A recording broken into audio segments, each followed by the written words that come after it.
নমস্কাৰ, আপোনালোক আটাইকে মোৰ ইউটিউব চেনেললৈ পুনৰবাৰ স্বাগতম জনাইছোঁ। আজি মই সৰু মানিমুনি, আলু আৰু মাছৰ এটি ৰেচিপি লৈ আহিছোঁ। চাওক, তাৰ বাবে এইখিনি বস্তু গোটাই লৈছোঁ। মই মাছটো কাটি বাছি ল'লোঁ।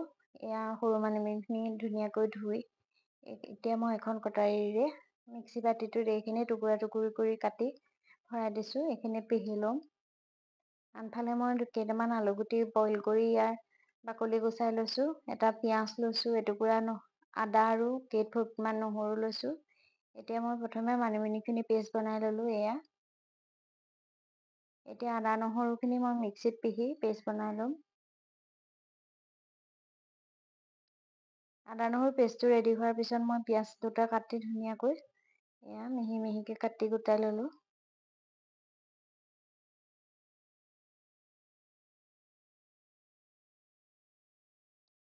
এতিয়া মই মাছত নিমখ আৰু হালধি সানি ফ্ৰাই কৰিবৰ বাবে ৰেডি কৰি লৈছোঁ।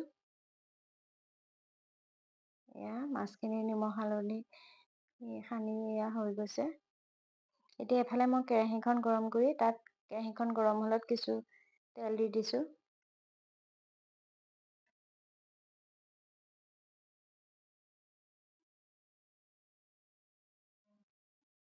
কেৰাহীখনৰ মোৰ তেলখিনি গৰম হৈছে। সেইবাবে মই ইয়াত এতিয়া মাছখিনি এপিচ এপিচ কৰি দি দিম।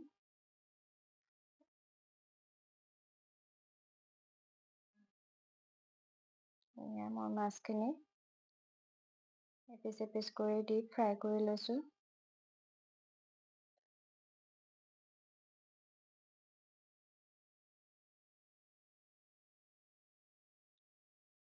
মাছখিনি মই হেতা পাতেৰে লাহে লাহে লৰাই দিছোঁ।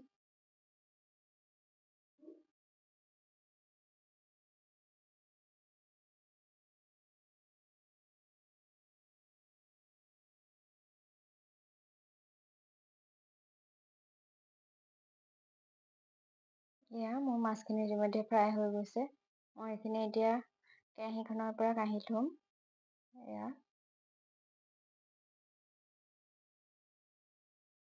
মাছখিনি কাঢ়ি ল'লোঁ। ইয়াতে এতিয়া কেৰাহীত যিখিনি তেল আছে, ইয়াতে মই কাটি লোৱা পিঁয়াজখিনি দি দিছোঁ।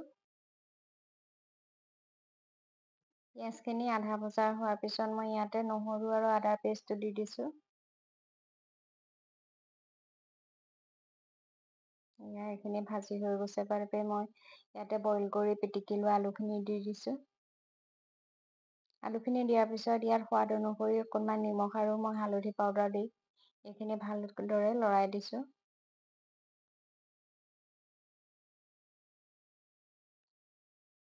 এইখিনি এনেদৰে 2-3 মিনিট ভজাৰ পিছত ইয়াত মই মানিমুনিৰ পেষ্টটো দি দিছোঁ।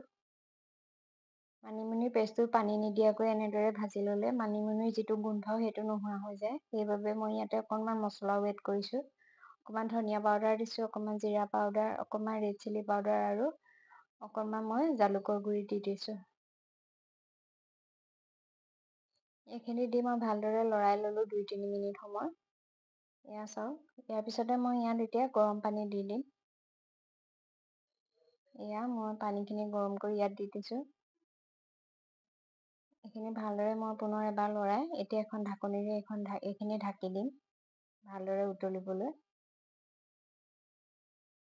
চাওক, মই ভালদৰে এইখিনি উতলিবলৈ দিছোঁ। মই পুনৰ ঢাকনিখন খুলি চালোঁ, এইখিনি উতলিছে। সেইবাবে মই ইয়াতে ফ্ৰাই কৰি কাঢ়ি থোৱা মাছ কেইপিচ দি দিছোঁ। মাছখিনি দিয়াৰ পিছতো মই এইখিনি প্ৰায় 10 মিনিট সময় উতলিবলৈ দিলোঁ। চাওক, উতলাৰ পিছত মোৰ মাছ আৰু মানিমুনিৰ আঞ্জাখন আজি ৰেডি হৈ গৈছে। আপোনালোকেও এনেদৰে বনাই খাই চাব। মানিমুনি আমাৰ পেটৰ বাবে খুবেই উপকাৰী আৰু স্মৃতিশক্তিও বৃদ্ধি কৰে আৰু আপোনালোকে এনেদৰে বনাই খাই কেনে পালে কমেণ্ট কৰি জনাব।